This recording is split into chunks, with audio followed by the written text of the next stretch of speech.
Saul was just demon-possessed and out of his mind, and he was hunting down David to kill him. Providentially, God put Saul in David's hands at least 2 times where David could kill him.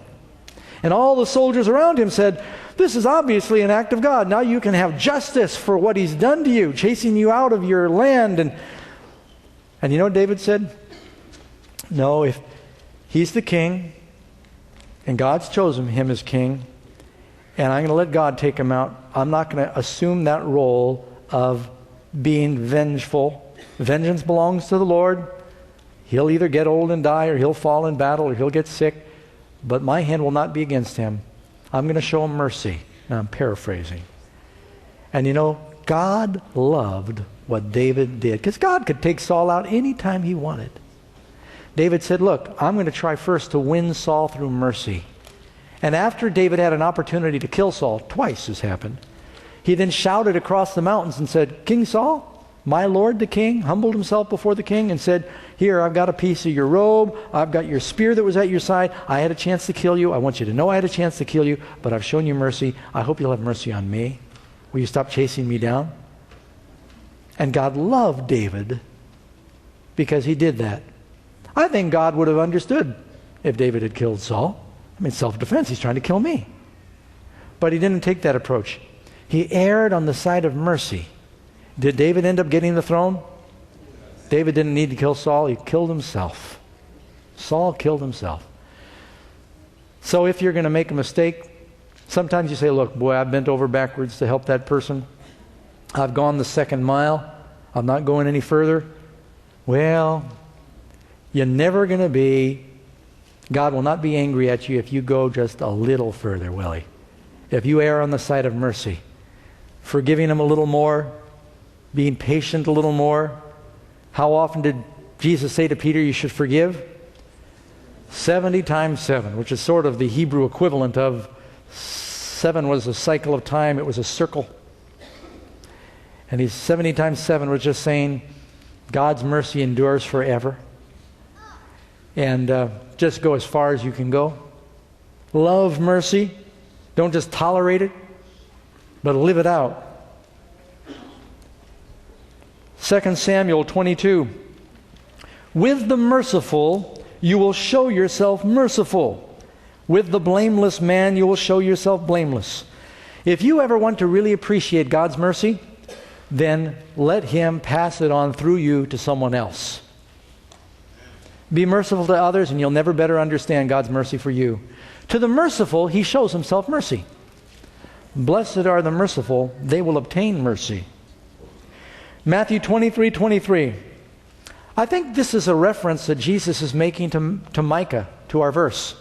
This is one of the examples where I think Jesus is making a reference to this Old Testament passage. Woe to you, scribes and Pharisees, hypocrites!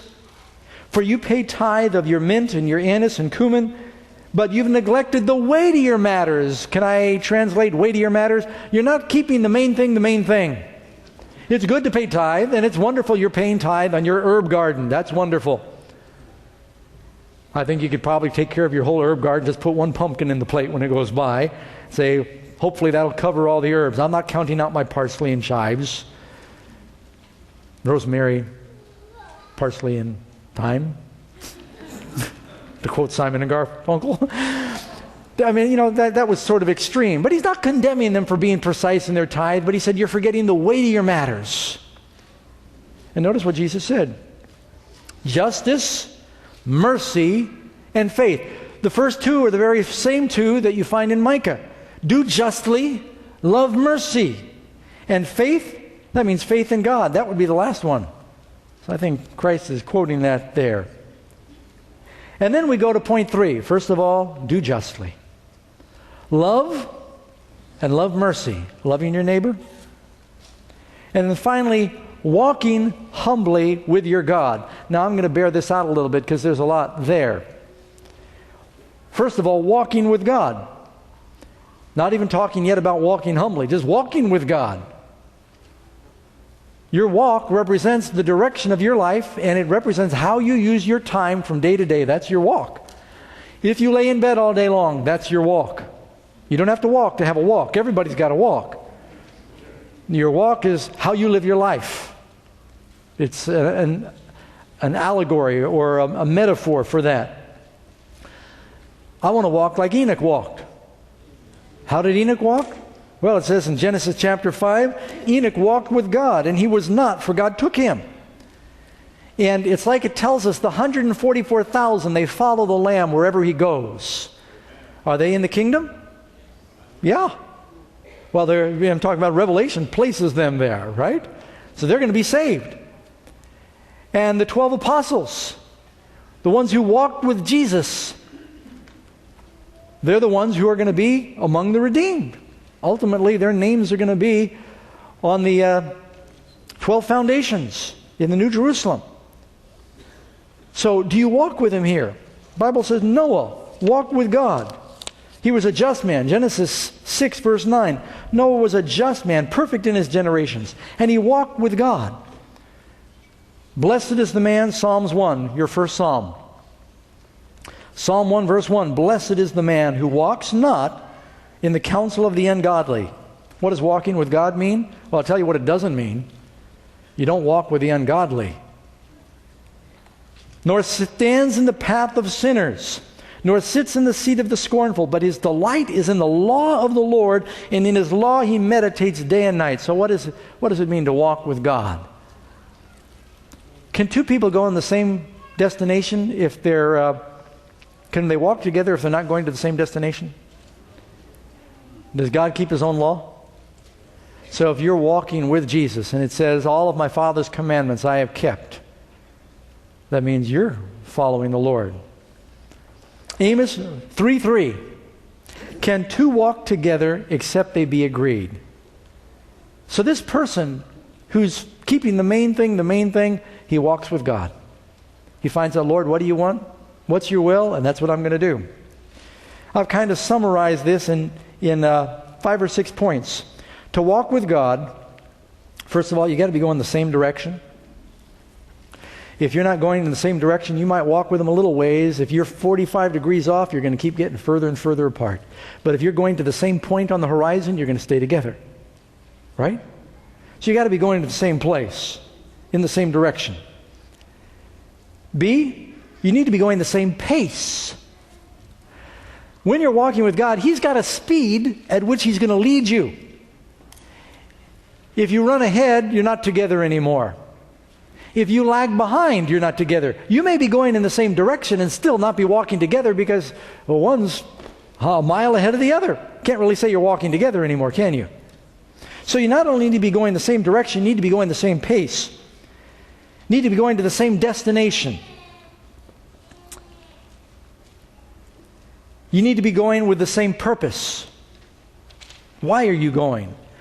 Have you ever thought that there's a lot of people who want to go to heaven and they're walking with God with different motives than Jesus has? Shouldn't we have the same motive for walking with God that God has for walking with us? Have you seen people get married before and they've got different ulterior motives for the marriage? If their marriages are, I love this person, I want to make this person happy, and they both have that one goal, they're going to have a happy marriage. If there are ulterior motives other than that, if their purpose is not the same, you got problems.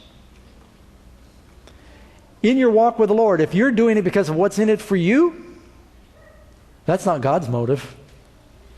Love must be the motive for others, a love that goes out. So you've got to do it with the same purpose. And finally, you've got to be doing it under the same power. The power of God's Spirit, that would certainly be the driving dynamo of the Lord, must be the same power that drives you. Same direction, same pace, same destination, same purpose, and the same power. That's how you determine if you're walking with somebody. Now, it doesn't just say walk with God, it tells us how to walk with Him. Walk humbly with thy God. You know what that would mean? In Hebrew, the word humble there in this verse, Micah 6, verse 8, it means to humble thyself to walk with God. In other words, walking humbly with God means you begin the walk by a humbling of yourself, repenting of your sins. You're not walking with God because you think you're worthy. You're walking with God because you humbled yourself.